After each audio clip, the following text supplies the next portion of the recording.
அரசு நிதியை தவறாக பயன்படுத்திய குற்றச்சாட்டில் ரணில் விக்ரமசிங்க கைது செய்யப்பட்ட நிலையில் இது முற்றிலும் அரசியல் பழிவாங்கும் நடவடிக்கை என ராஜபக்ச உள்ளிட்ட தலைவர்கள் கருத்துக்களை முன்வைத்துள்ளனர்.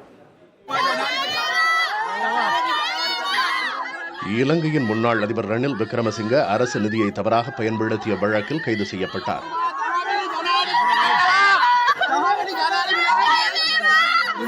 அவரது ஜாமீன் மனு நிராகரிக்கப்பட்டு வரும் 26ஆம் தேதி வரை நீதிமன்ற காவலில் வைக்க நீதிமன்றம் உத்தரவிட்டுள்ளது.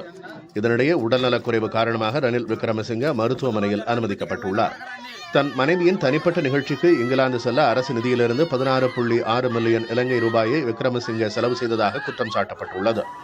இந்த குற்றச்சாட்டுகள் நிரூபிக்கப்பட்டால் அவருக்கு 20 ஆண்டுகள் வரை சிறை தண்டனை கிடைக்க வாய்ப்புள்ளது. 2022 பொருளாதார நெருக்கடியின் போது அதிபராக பொறுப்பேற்று நாட்டை மீட்டெடுத்ததாக பாராட்டப்பட்ட விக்ரமசிங்கவின் கைது இலங்கையின் அரசியலில் பரபரப்பை ஏற்படுத்தியுள்ளது.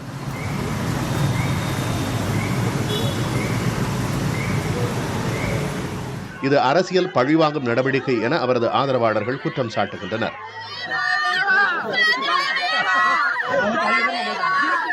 முன்னாள் அதிபர் மஹிந்த ராஜபக்ச, தற்போதைய எதிர்க்கட்சித் தலைவர் சஜித் பிரேமதாச உள்ளிட்ட பல அரசியல் தலைவர்கள் விக்ரமசிங்கவை சிறை மருத்துவமனையில் சந்தித்து வருகின்றனர்.